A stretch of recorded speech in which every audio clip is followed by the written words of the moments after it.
I want you to look at for a minute this wheel of Quadrillo before we continue. See this mold? This mold is very important.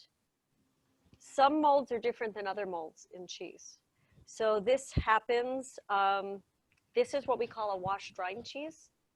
A washed rind cheese has, once it's made, and in order for the rind to be formed, you take a saltwater brine, and you're continually washing it and rubbing it all over here. And that actually invites the molds to grow. And you're aging it in a high humidity atmosphere. And the higher the humidity, the more the molds like to go. So when you have in your mind, oftentimes people talk about cave aged, and a lot of cheeses were for many years aged in caves.